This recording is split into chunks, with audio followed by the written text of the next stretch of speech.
Coming up on Up at Noon Live, are you guys tired of talking about Star Wars? Because too bad, we aren't. Meanwhile, Back to the Future 2 is now historical fiction, and guess who's here? The Minions. All that and more right now on Up at Noon Live.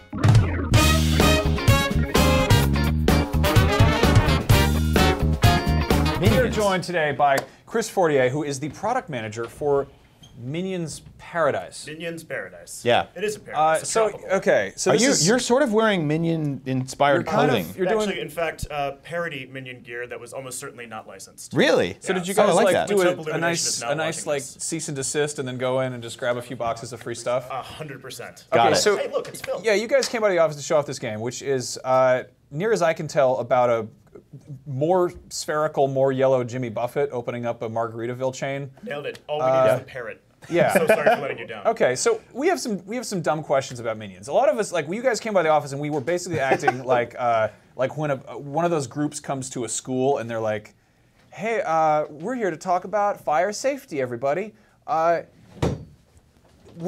do you guys think about fire safety?" And then a bunch of like teenagers are sitting in the back of the audience. They're like, "Well, this is better than being in school." Right. Do you ever burn anything cool? So we got a lot of dumb questions about Minions. Bring it. I think we have dumb answers. Okay. We're can't- gonna test you on that. Can't say the F word on this show, but what is a minion? What A minion, on earth is a minion? A minion is well. Let's talk from the big picture.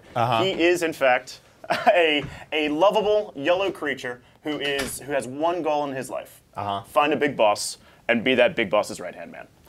Now there are 1,000 of them, 10,000 actually. So there are a lot of right-hand men, and they're not very good at their jobs. They tend to actually screw up things spectacularly. They tend to fall over. They tend to explode. Yep. And they tend to be invincible. Is that why there's so many of them? Because they're sort of disposable, or like, do we lose them? No, Do they live? actually, the minions care intensely about each other. Okay.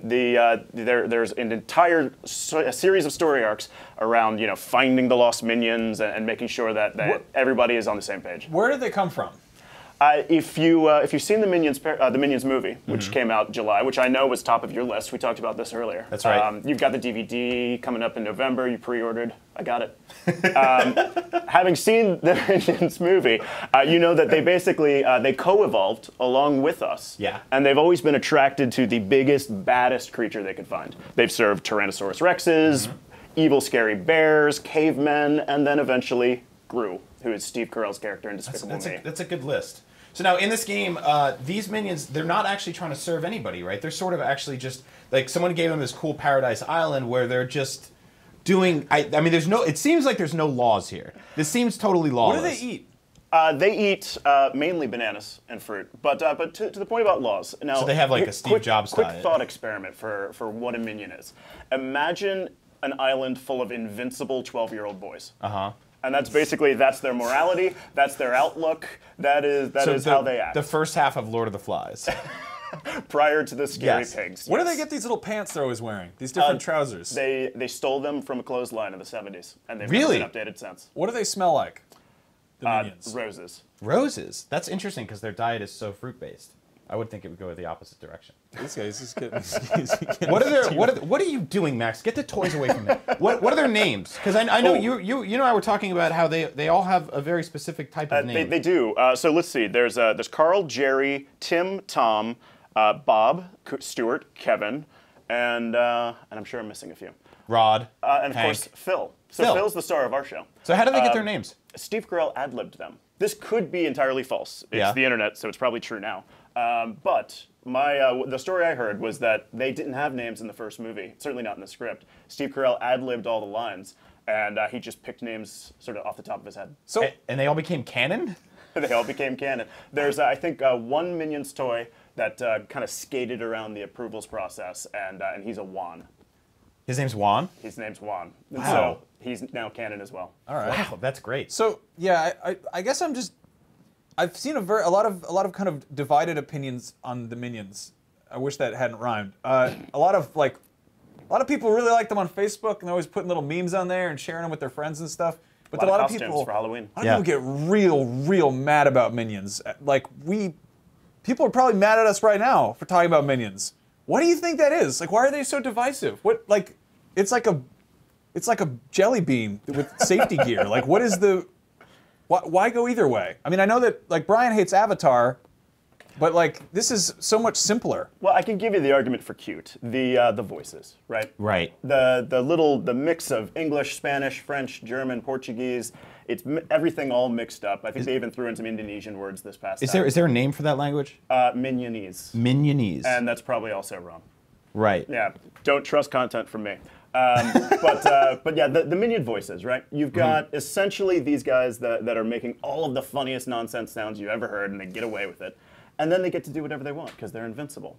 One of my favorite scenes is shooting off the bazooka in Despicable Me 1. It blows up a bunch of minions. They look at each other and they just get angry. They're really and violent. Smack each other around. Like they're kind of like mercenaries, aren't they? It's kind of it's play violence. Yeah. It's like Nerf gun violence. Like right? I've played a video game recently that involves a certain boss acquiring a massive army of faithful henchmen. It's called Metal Gear Solid. It's a messed up game. Have you played Minion Gear Solid? Minion Gear Solid sounds like they're not very good at sneaking. yeah, they make a bunch of noises, but they're like many fart they sounds. speak all these different languages. So wait, they have weapons. You said they can't get hurt, so they're eternal? We don't have any evidence to say they're not. You could have minions as the last creature on Earth, which I'm sure is going to appeal to a certain segment of your audience and turn off the rest of them. Wow. So they're kind of like the way people describe cockroaches in New York City, but cute But and cute. yellow. but they've been around forever. They've They've been around for like forever. Their opening they'll- montage in the Minions movie shows them literally coming from single-celled organisms. and they'll outlast all of us. They sound really scary. They're really upsetting. Only they weren't They're so like- cute. They're really, really scary. So now this game, obviously, it's on iPad right now. iPad, iPhone, and Android. It's Got it. live now. It's been released, and we're really excited about it. It's top of the charts in a number of the stores. So Yep. very easy to find. And That frankly, little face fits perfectly in that little square that they shove things in the App Store. that's Phil's face. He's our guy, and this is the story of Phil. And Phil is basically, the minions kind of screw everything up. Phil is that times 10. He's that dialed to 11. That's horrifying. Well, Chris, He thank you. manages to wreck an entire cruise ship. That's It's fantastic. atrocious. That's all really, really scary. I think it Luckily, sounds you fun. get to fix it for him. Well, Chris, thank you so much for joining us and telling us about these strange creatures. I will say I don't know if I love them or hate them, but I certainly fear them. Thanks, everyone. Thanks a lot, For Chris. joining us. Minions. They Go can't be find them. stopped. They're living in your phone right now or your iPad. You can go find Invincible them. You can't stop abominations. them. They cannot be stopped. They can't be killed. Leaving a wake of They can't be wreckage. hurt. I'm kind of happy that I'm not a dad right now because I feel like I'd be spending more money than I'm already spending on toys and junk for myself. For toys and junk for my I will child. say this as a toy collector, the Minions toys are like I realize how shilly this sounds, but like I'm actually kind of pissed because the new Star Wars toys they're like a noticeable drop in quality. Yep. The Minions toys are real well made. They got a lot of articulation. They eat little bananas and stuff. Do you remember but I it's- don't want them. They're enough Minions. More Star Wars. It's, Let's talk about Star it's Wars. Halloween time. Do you remember those things we used to get the little chicken nuggets that had you put them in Yeah, those costumes things are and stuff? upsetting. Yeah, they're like the chicken minions. Yeah, except those things died a lot. Minions McMinions. apparently live forever. That's right. Brian, a new Star Wars trailer came out this Oh week. yes, it did. Let's get back to the thing we love more than anything in the world. It's Star Wars. How are we doing? I don't know. We're all right. don't- I'm pretty stoked about Star Wars. This, like I did. We're going to talk about Star Wars a lot more in the show. Did you get so that? if you're- Did you get that like sort of sugar rush of like we're talking about Star Wars? There's a new Star Wars trailer. We went and got tickets, and then we all kind of came down. And then I looked at the calendar. I'm like, oh, that's right. We got to wait Yeah. 2 months now. Yeah, but on the bright side, like that was the final. The Force Awakens is supposedly the final trailer before the movie comes out. Like we're not going to see anymore. We might see like a few, little glimmers and stuff. Yep. But I'm really kind of relieved because I kind of went into that like a doctor's visit. Like I was like, oh, this could be really bad. This could totally ruin this experience for me. And they'd be like, stop eating salt or something. But instead, we watched the trailer and I was like, well, I still don't know what this movie's about. Yeah, kind of a fun way to watch the trailer, There was though. some new stuff. There was some stuff that was sort of like it felt like you're seeing stuff we've seen already, but from a slightly different angle. So we did something interesting. We checked out another trailer. You checked out another trailer. Yeah. Return of the Jedi, which of course you've seen more times than you've seen your own wife's face. That's true. That's actually true. Let's take a look at this.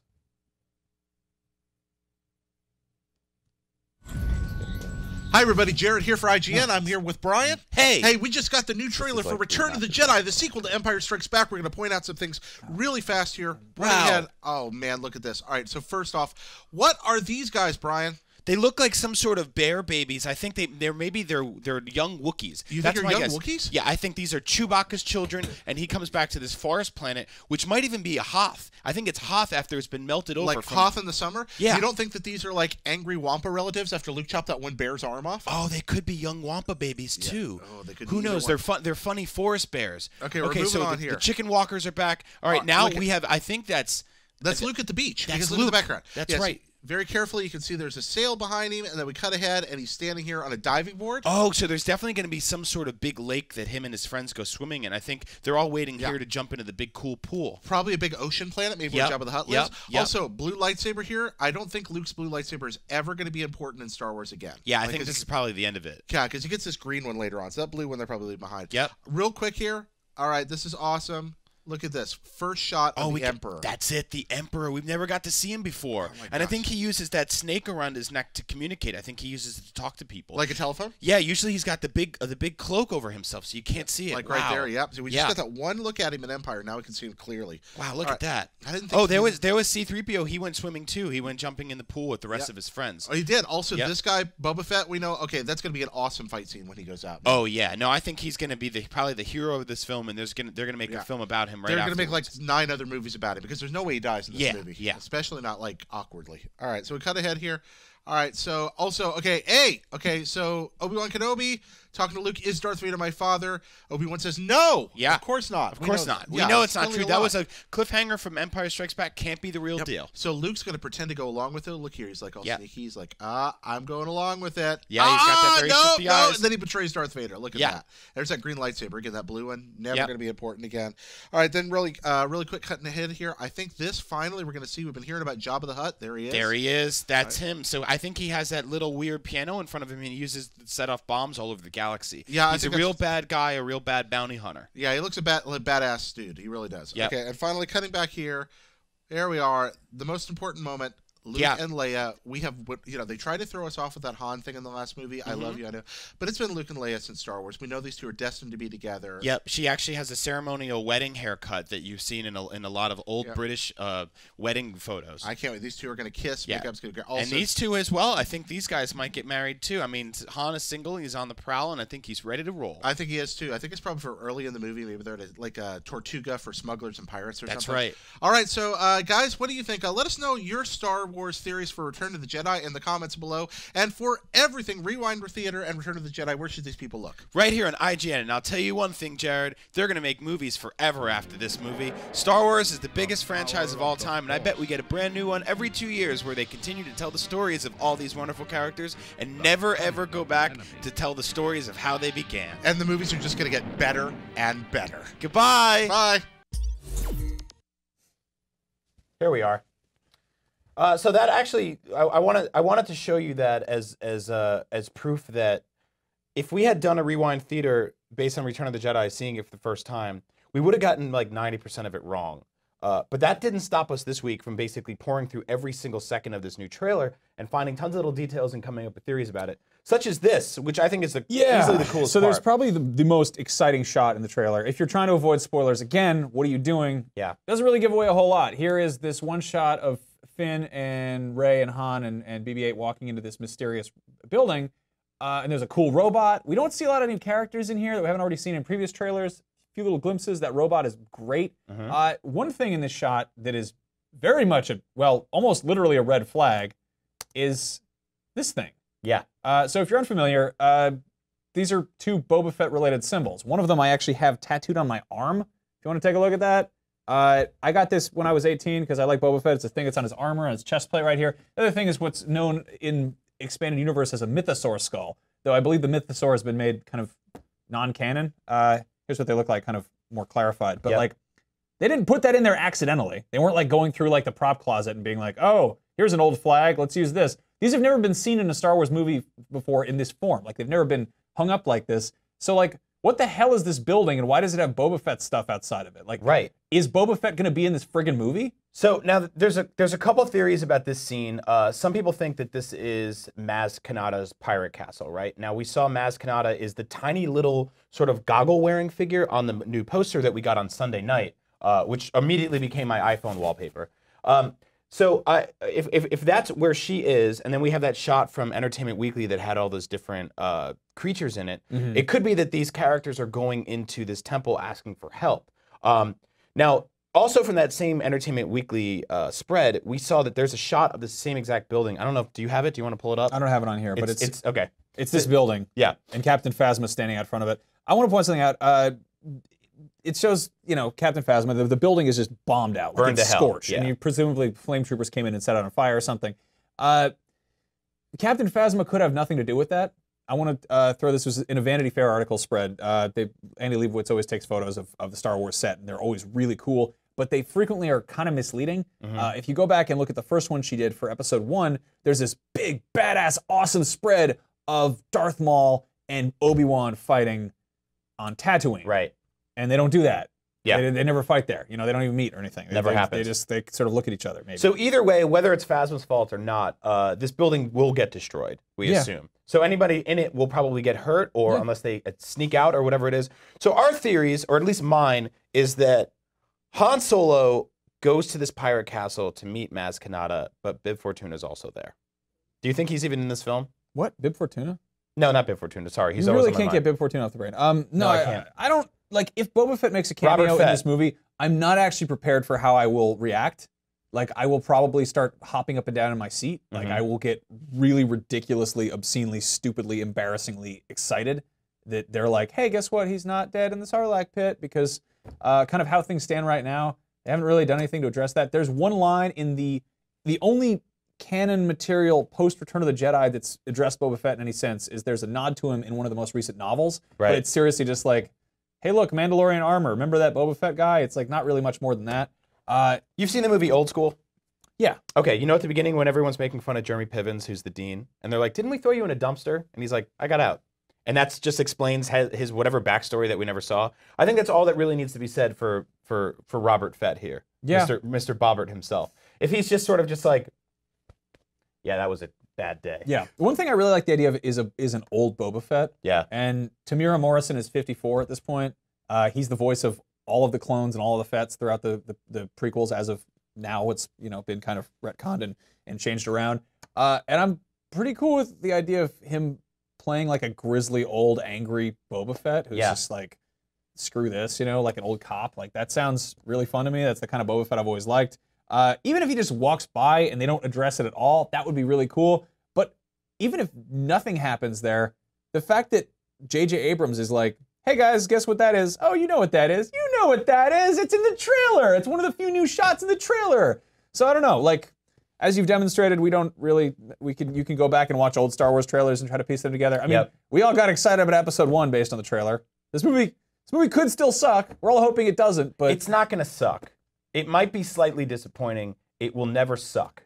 Yeah. Well, the good thing is our ability to show some common sense and reasoning and foresight that something might be disappointing has not stopped us from pre-ordering tickets. That's right. Like irresponsible idiots with credit cards, and a lot of you guys are also irresponsible idiots with credit cards. So let's take a look at some of your responses. Brian, you jumped on, what, Facebook or something? I went on Facebook, I also went on Twitter, and I asked people what their process was like getting Star Wars tickets, because if you were one of the people trying to get them, or if you had a friend trying to get them, you noticed that pretty much Fandango, Moviefone, every single ticket buying website crashed. So a lot of people had different experiences. I was refreshing like mad because we're here in San Francisco. They're opening up an Alamo Draft House, and the first movie that's ever going to be shown there is Star Wars Episode 7 on opening night. So I had to make sure to get tickets for Max and I and our significant others so they can sit there and watch us weep like grown man babies, and they shake their heads and go, what are we doing with our lives? Yeah. But also, there was a caravan of people going to IGN the next day, and we didn't get in on that one. And I said, you know what? I want to see this movie twice in 24 hours, and everyone's leaving work early to see Star Wars, and Max and I aren't. We're probably the biggest Star Wars fans in the office. So I said, I'm going to get more tickets. So I kept refreshing and refreshing and refreshing, and it didn't work. And it turned out to be 12:30. It was midnight, and I'm in bed, and I kiss my wife goodnight, and she says, I love you. I say, I love you, honey, and I roll over, and I grab my phone. And she goes, what are you doing? And I'm like, I'm going to try one more time to get those Star Wars tickets. So I hit refresh, and finally, they come up. I see 2 seats off to the side, the 3:30 afternoon showing at the Alamo Draft House. Less than 12 hours after we'll have seen it right before, Tickets popped up. I grabbed my credit card, put it in, and put my phone down and started clapping and cheering. And my wife woke up and she was like, "What are you doing?" And I was like, "I got more Star Wars tickets." And she was like, "I can't see the movie twice in 12 hours." And I said, "I can." And I kissed her goodnight. So a lot of people weren't that lucky. We went on the internet and we asked you what your experience was like. Adam Green here. We'll start with an easy one. He said, "Easy. Took no time. I bought 3 tickets for 3 showings. Go ahead and mock me." Absolutely not. Nope. We were the last people on Earth. The only reason I'm not seeing it more than twice in 24 hours or in that weekend is I'm actually flying to Vietnam on the 19th. Yep. And I had a similar kind of going to bed with my fiance kind of thing where I was like, "Hey, Brian got us tickets to go see that on that Friday on the 18th," and she's like, "We're flying to another country that day. You can't go to that." And I was like, "I thought we were leaving on Saturday." And I rolled over and checked my phone. I'm like, "Saturday's the 19th." Went to bed. Yes. Yeah, we're gonna see Star Wars.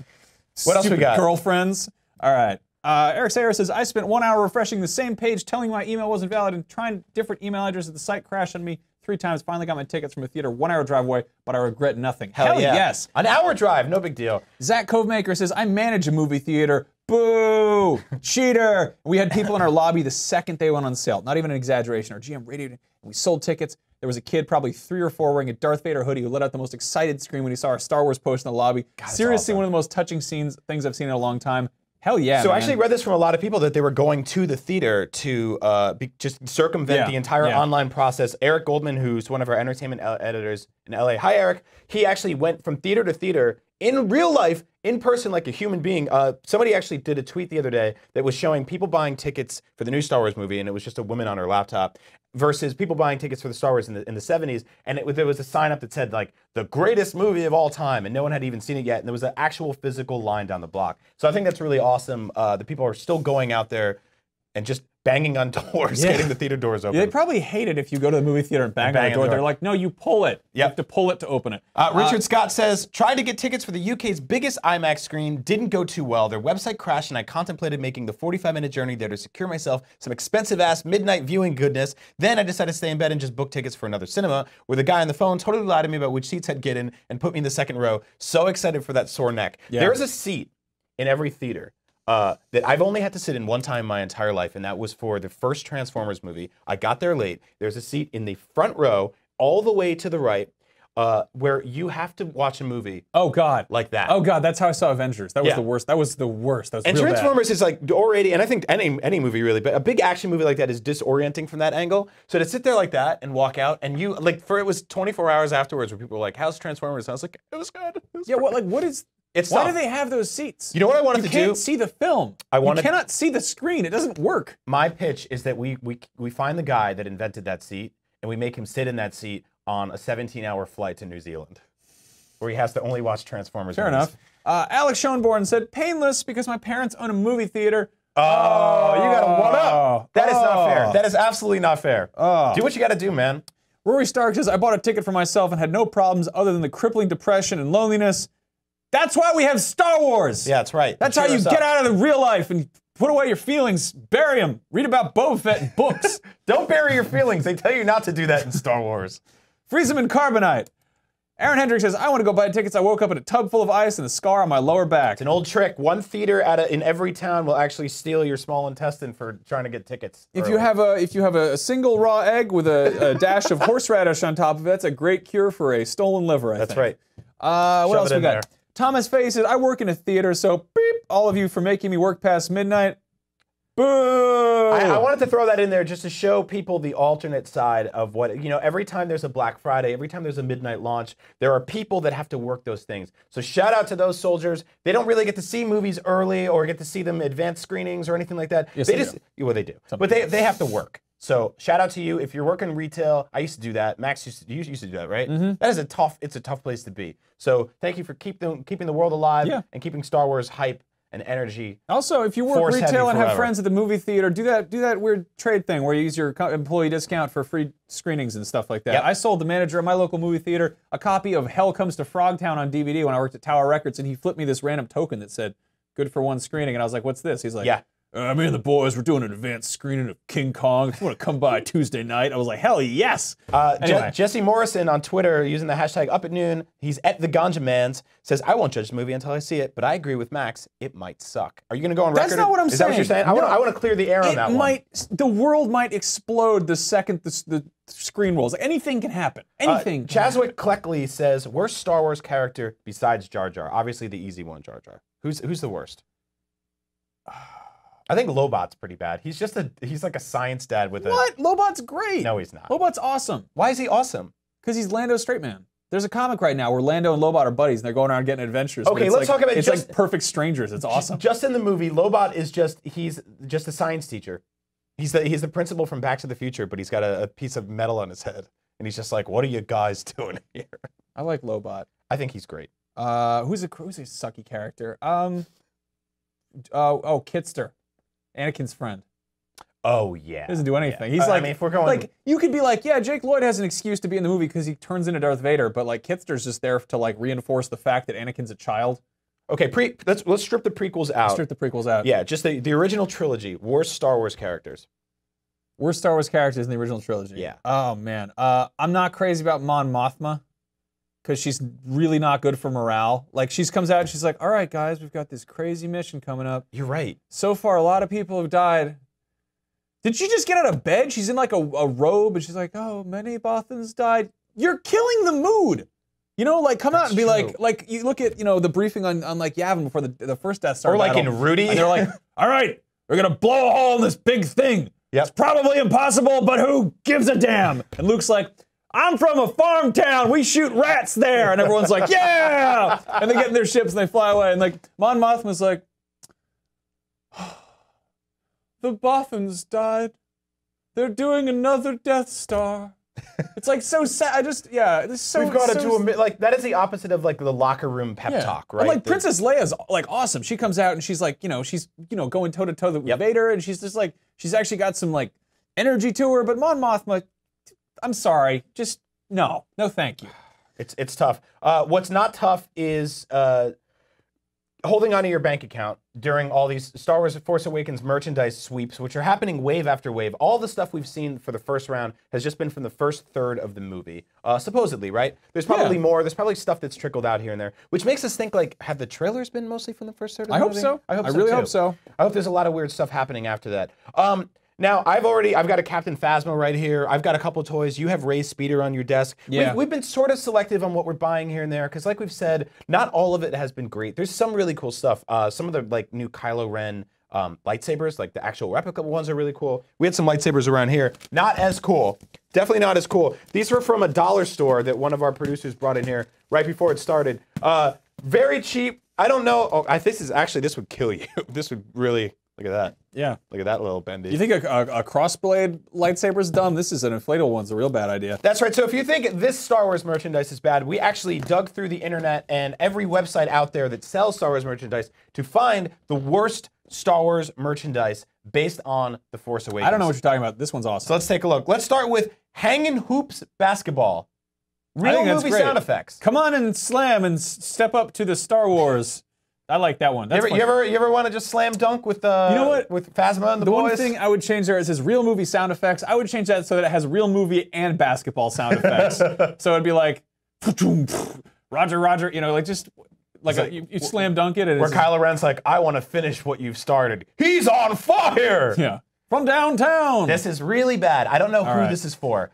Next up, we have... This Star Wars, it's sort of like a TV dinner plate, but it looks kind of like a screaming emoji. I like it because it's compartmentalized, so you can be like, Jacob, you gotta finish all your TIE fighters before you move on to your Phasmas and your Reds. Well, I just like that this is we've seen this for 40 years at this point, whatever. Yeah. Like, this is a bunch of murderers. This is a bunch of bad guys. These are real bad people who kill people, like blow up people's families, but they're like, yeah, eat your mashed potatoes off that hateful man. That's actually a good way to get revenge on Kylo Ren for building this. Yeah, I'm gonna cover you with food and then eat it.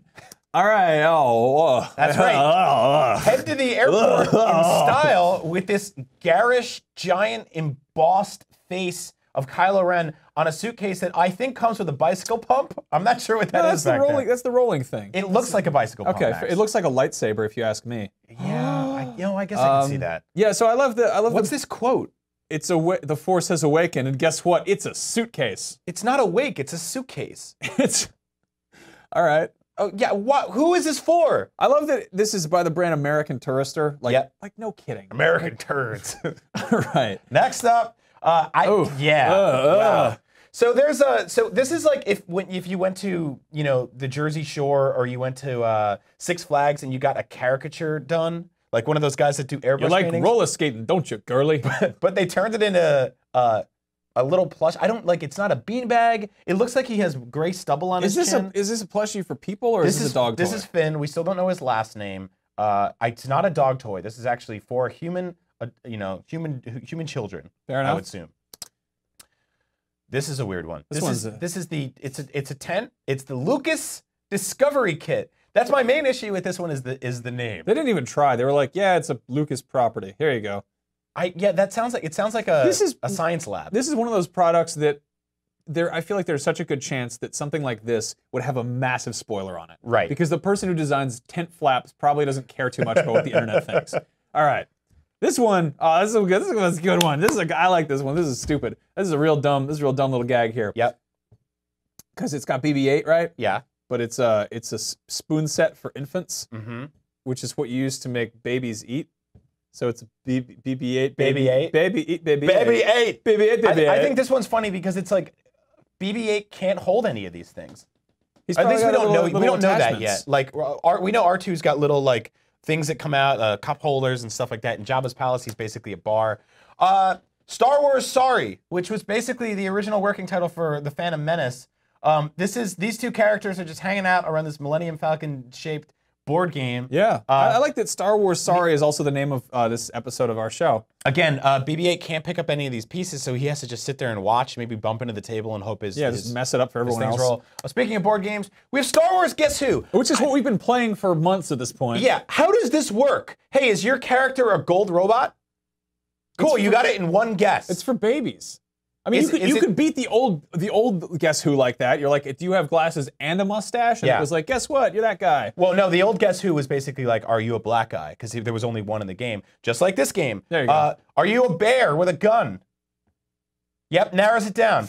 So I don't know who this is for. I don't understand. I think it's for children. That's right. It's for little children. It's for children. And we're back to the last picture. But I wanted to pull out one more thing, because this is a show and tell kind of show. We got sent a whole bunch of very squeaky Star Wars dog toys. Squeaky boys. So we've got these Yoda ears. These are actually cool. I was going to put these into the worst pile, but these are actually really cool. We've got this little Ewok, who's really great. We've got this... we got this TIE Fighter for cats. Hey, here's a new Star Wars trailer. And lastly, we've got these Captain Phasma Squeaky Squeeze Doggy Chews. This one's just the best because he's got these flappy little arms. There's this thing. Oh, there's actually one more thing back here. We've got this Star Wars Petco egg. Dogs hate eggs. So what you do is you give a dog a big blue egg and see if he can crack it open to get his puppy friend out of the inside of it. Yeah, actually, I have a lot of I have a dog and I have a cat, and I have a fair amount of. The cat messed up some stormtrooper mice. Mm-hmm. The dog has not one but two different Ewok costumes, which is completely redundant because the dog actually looks like an Ewok already to begin with. Yep. He chews on a stormtrooper. He chews on a Boba Fett. I really like that the dog, he has hair like mine. It does this. Mm-hmm. And we have a little Hawaiian shirt for him, and he plays with a Boba Fett, and like clearly I'm one of those awful people whose pets look like them. Yeah. But we're like doing it with props in addition to hair products, so all that stuff's available now. This one actually says 2015 in it, in case you forget what year it is, or how long it's been since Yoda passed away. Yeah, so let's move on a little bit. Sorry, they make cute. I throw my toys away. There were dogs here. They'd go nuts. They'd just freak out because they threw a bunch of toys. I'm going nuts because those are cool toys, and you put them on the floor. All like right, a bad that's man. enough of that. Enough of that. Enough of that. If we've been following the ongoing kind of drama with Hideo Kojima, creator of Metal Gear Solid, and Konami being real weird, just real weird. Is that still a company?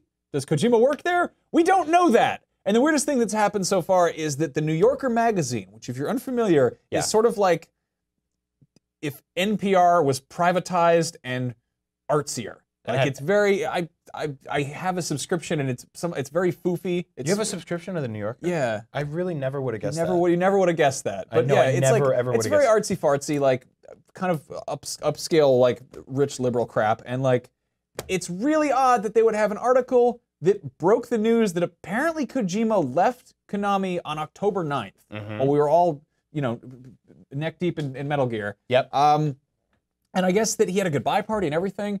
And a bunch of people like Konami was like, oh, that's no, it's not true. That's not what happened. And the guy who wrote the article was like, here's a picture of the party, and it's a photo of Kojima and Yoji Shinkawa, and they're all a whole bunch of Konami people, and they're all standing around with cups. Yeah. Kind of looks like a lame office party, but still, like, I mean, it could be like, hey, we're having Friday drinks. I don't know what they do at Konami or Kojima Productions, but it's kind of weird to me that New Yorker, first of all, the New Yorker broke a video game story. I think that's kind of some pretty major validation that video games are a medium worth talking about. I don't want to upset anybody. The New Yorker, they review movies and they don't put a score at the end. Yeah. Wait a minute. What am I supposed to scroll to? Yeah. You have to turn these paper pages. And they've got like ads for like old folks' homes and That's Karl Lagerfeld watches and stuff. Unacceptable. Anyway, I need to scroll to a number and yell at it. So Konami followed up on this story and they did something kind of odd and kind of that makes sense. They said that Kojima's actually on vacation, which is seriously like the most single mom excuse for somebody being gone. No, Dad didn't leave. He went to get milk. Yeah. He's traveling for work. He's coming back. He's any on day vacation. Now. And then somebody else chimed in on Facebook and pointed out there's I guess a thing in Japan where if you're about to retire or quit or whatever, you use up the last of your vacation time. Right. So he could still technically be working there, but he's basically that's kind of a thing everywhere. Getting paid to go. Yeah, I guess that's but they said that he's got a non-compete clause that expires in December. I'm really excited to see what happens next. This story keeps going. Metal Gear Solid is out. I don't think Kojima's said anything about it, really. Like, he's kind of been quiet. So wait, which story do you want to hear more from? The Metal Gear saga or the Konami hiding the body type of situation of like when he's not back in December? I think I'm done, dude. Yeah. Like, I think I'm totally I'm cool on Metal Gear for a really good while. Yeah, me too. I am really interested to see what, Kojima does next. Is he going to do, I hope he brings back Boktai. Do you remember Boktai? Yeah, the Game Boy Advance game where you fought vampires by holding your system up to the sun. Do you remember that? Do you guys remember that? You charged it with solar energy. You could totally make that a mobile game now. Tracking where you are. Like, I don't know, you could track if you're in a house or not, but like do something with like the actual real world. Like, do one of those weird pedometer games where you gotta walk around and get vampire fighting energy. What does a Hideo Kojima vacation look like? Like, what does that guy do? You follow him on Twitter. Yeah, he does weird things. He likes to have a lot of different food. Yeah. I bet he's gonna watch a lot of movies. He loves movies. Yeah. Yeah, I don't know. What does he do? Does he go to a tropical fantasy beach island and hang out? I feel like that's not his jam. I feel like he's gonna wind up in like Austin or something. He's gonna be like, yeah, this is a film festival. I'm gonna check this out. Like something kind of hip. Anyway, let's move on. If you somehow don't notice things, yesterday was the day from Back to the Future. Everyone called it Back to the Future Day. This is fun. This has felt kind of like an off-season April Fool's that was all themed around one particular movie. It's always good when the internet kind of gets together to celebrate something. We did it with the Star Wars trailer on Monday night, and then we had this. Although the Monday night thing was marred with a little bit of like, oh, we gotta watch football. But Back to the Future, really beloved franchise. Three films. There was a ride at Universal I used to go on when I was a kid. Robert Zemeckis, who has basically runs or owns the franchise. He's the gatekeeper now. He said for a very long time, over my dead body when it comes to making a new movie, which I'm kind of excited about because I don't think we constantly need sequels to things. I'm so totally okay with the fact that this is in the past. Yeah. So the entire internet got together to celebrate this, which is weird because it's actually like the lore runs deep, but not like that deep. Like by like 2 o'clock in the afternoon, I was just like, I think that's all the Back to the Future stuff. But stuff kept coming. It's a very casual nerd franchise. Yeah. That's a good way of looking at it. It's wide, not deep. Yeah. Like you can buy a DeLorean. Like that's kind of the pinnacle of Back to the Future fandom is buying an actual DeLorean and modifying it. A lot of stuff though that it's kind of all like sight gags. I feel like it's almost in a lot of ways like a kind of a precursor to Futurama. One thing we saw that I think is great. Pepsi jumped on this and they made an actual ad for Pepsi Perfect, which I got to drink at Comic-Con. Yeah, everyone got mad at you for that. Fun story about that. I drank this on the Comic-Con show floor. It was warm, and it was Pepsi. Like, it doesn't taste any different. The bottle's really cool. It comes in this, like, kind of plastic case that looks like the stuff that when you go to the bank and you go to the drive-thru, and there's that tube. So I tried it, and then I went and walked around the Comic-Con show floor, and 3 or 4 people came up to me, and they're like, hey, man, are you that guy that drank Pepsi Perfect on camera? And I was like, yeah. And they're like, that's going for $600 on eBay. And I'm like, oh, sorry? And they're like, you shouldn't have done that. And I was like, what? Like, what's, that's, I'm an open my toys kind of guy, so it's like, it's weird for me to get kind of scolded for that, because like, you can take the top off and fill it with Pepsi, you can put mud in there, you could put water, you could make that your water bottle forever, climb a mountain. So it's a weird thing to get upset about, but if you want one of those bottles, they only made 6,500 of them. There's 6,499 now, because I drank one, and the one I drank they had to put in the trash because my mouth was real gross. So go on eBay and spend hundreds, if not thousands of dollars to get one of those. Weird day that came out. Yeah. One thing we got that was pretty cool. There's a handful of little bits of kind of DLC here and there. Yeah. They did, I think Back to the Future costumes for Little Big Planet. Yep. One thing, a game that people really love is Rocket League. Yep. It was free on PlayStation Plus a couple months ago, or however you want to call that free. Yeah. Car combat soccer game. It's Rocket Soccer. Rocket Soccer. And they put out a DeLorean in there, like a little bit of DLC. I mean, people get, they get mad about DLC, whatever. This is cute. This is like really fun. Like, you can now play as a DeLorean in that game. I think that's really kind of endearing. Yeah. We got bits and pieces here and there. It was kind of like just a weird day for Facebook. I feel like just a lot of people just kind of jumping on.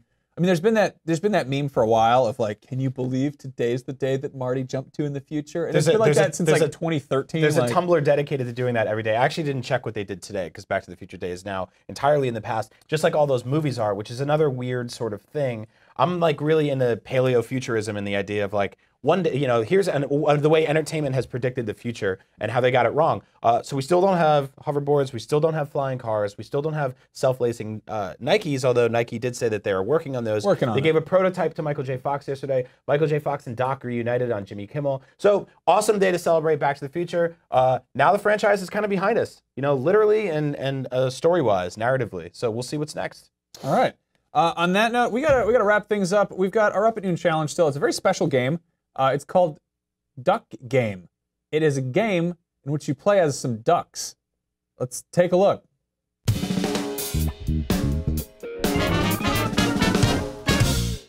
Hey everybody, Max and Brian here for the Up at Noon live challenge. With us today, this man here with the beard is Zach. He's our producer. And this is Chastity, who runs IG and Snapchat, which you should check out because we show up on there sometimes.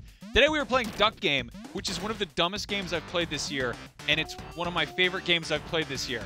How this works, basically, is you're a bunch of ducks in hats. I'm the hamburger. Chastity, I'm the very dapper You're the fedora. detective. I'm the guy with the cool shades on. Yes. My duck is just called Jazz Duck down here in the lower right. Okay, so we're kind of into things already. Basically, this is it's a little bit like Worms. It's a little bit like Super Smash Brothers. It's really fast and bad, and I'm dead. Who won? Who is holding me? Why am I holding a dead body? I want to tell you guys that Are you holding me? We're gonna get crazy and we're gonna probably cuss a little bit, and that's okay because I think we're gonna make. Oh yeah, I knocked your damn duck body off of your stupid ass head. Shot you right in the duck. All right, we're back in another level. Some of these levels are just plain mean. You can float. Where am I? Oh, I got little pouty pouts. How do I? Oh, cool! I have armor. Yeah, basically, it's a real simple game. Go Jazz Duck. Oh my god, I have a minigun. Oh, wow. Staying away from that duck. No kidding. It's a bad duck down there.